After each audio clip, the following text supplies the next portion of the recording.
Minecraft is cool, and the dark, evil, and brooding blocks are even cooler. But undeniably, without a doubt, the blocks that can be normal, but then can become brooding, are the coolest. And that's where today's video comes in, because I am not gonna lie to you guys, farming squids, killing and hunting squids is the most time-consuming thing in the world, which is why today we have a squid farm design. I watch a lot of players from the technical Minecraft community, and Ilmango very recently showed off this squid farm design in one of his peaceful challenge episodes. Now this is about as old school as a Minecraft farm can get, but today we are going to be going over how you can construct this farm in your world and get over 7,500 squid drops per hour. To make sure I actually got those numbers right, I am doing an AFK session at this farm in super fast speed.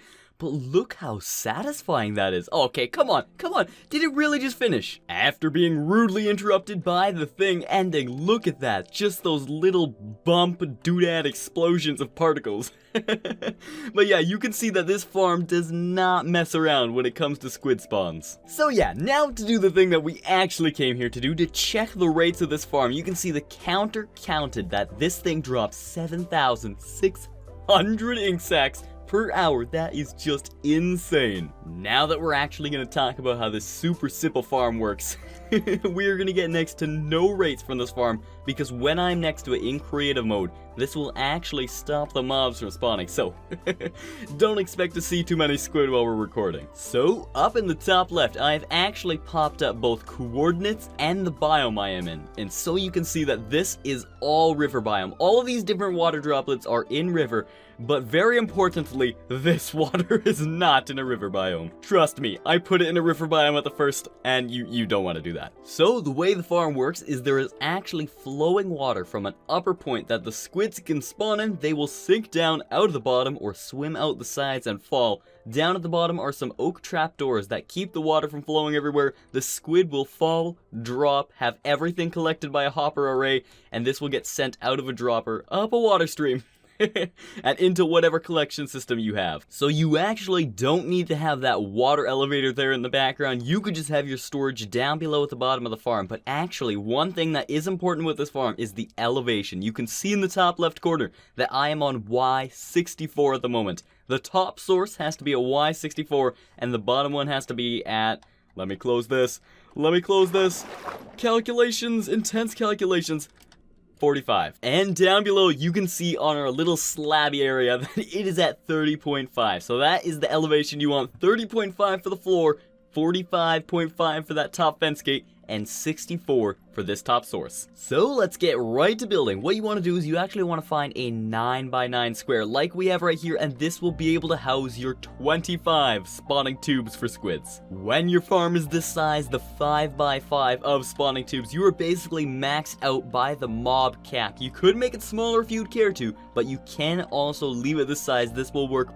perfectly fine. The next step after actually finding your location is to make it good for your farm. So for example, if there are rivers nearby like there was right here, you actually want to make sure that you drain out the entire thing. And with the help of World Edit, I've actually turned this river into a birch forest, so we don't have to worry about squid spawns in here. All you have to do is dig out that 9x9 area, as well as go out 3 blocks from the side of that 9x9 area, and that is going to be for a roof. The next step is to add a collection system down on the bottom, and of course you can create any dropper clock you want. This is just to send items to the top. Do it any way you please. What we just have right here is 2 observers constantly powering that. I know it's not the most efficient, but really, it's just 1 observer clock. And then on the sides of this dropper right here, you're going to want to have hoppers facing into all 3 of the sides.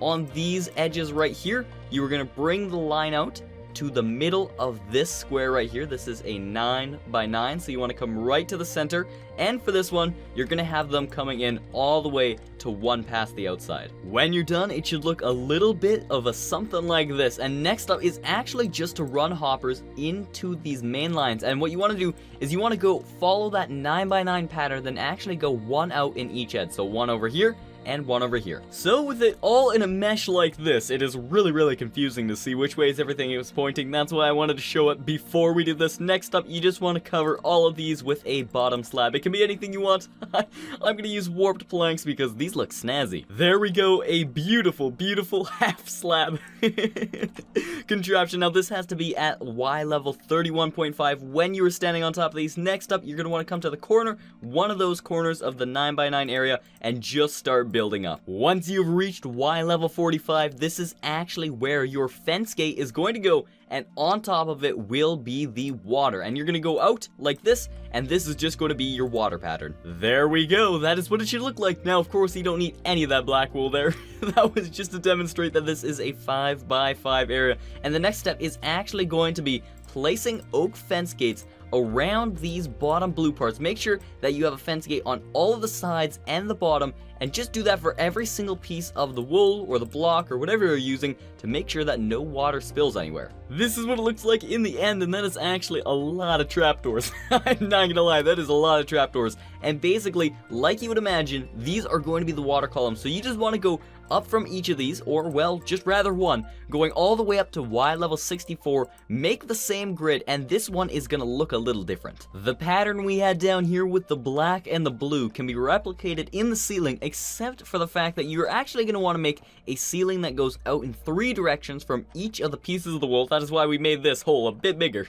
And you're gonna want to replace each of these with not wool, with water. Also, quick note on the side, make sure that you remove these blocks. Once those water streams are in, your farm is actually done. Down at the bottom, the squids will drop out. They are gonna fall on this platform, get funneled, all of their loot down into that dropper. It'll be sent up the water stream, and you can already see there's a few ink sacs up here. Yup, there is. And now we just have to set up the AFK spot. One thing we actually need to make certain of when we are doing this is not to mess with this platform right here. Basically, don't build anything above this platform in your world. This makes it so that all of the spawning is synchronized. Fancy big words. And you just want to make sure that this platform does not get messed with. So when you're making your AFK spot, make it a little bit off to the side, maybe over here. And the way mob spawns work is basically you need to be at least 24 blocks away for the mob to spawn. So we need to go 24 blocks in the air at least.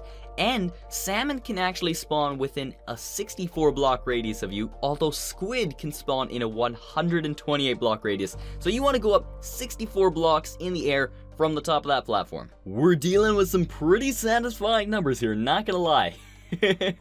Being 64 blocks up from 64 blocks puts us at 128, and that is a super satisfying number. But there's one other thing that you guys need to know. I've gone into spectator mode again to show you guys this, but basically there is a 128 block sphere around you. If you want this, this is actually a client-side mod called Mini HUD, but basically every single place in this entire area has to be non-spawnable for squids. You want to find just a tiny little river somewhere because you don't want any squid spawning in there. That will drop your rates. So of course, this is the only spot where there is a river. The squids are still hanging out in here, I suppose. But yeah, that is an important thing to bear in mind for your AFK spot. So there we have it. Our squid farm operating in all of its glory, all of its beauty. This thing is mad. So yes, I highly recommend building this up in your world. It is an incredibly simple design. All you have to do is dig a little bit of a hole in the ground, and then you have infinite ink sacs. Oh yeah, so this is the end of the video. I really do hope you guys have enjoyed, and hopefully this has helped you out a great deal. And if it has, definitely do leave that like down below so others can find the video. Subscribe if you want more content just like this. And until I catch you guys in my next video, it's bye for now for me. Adios!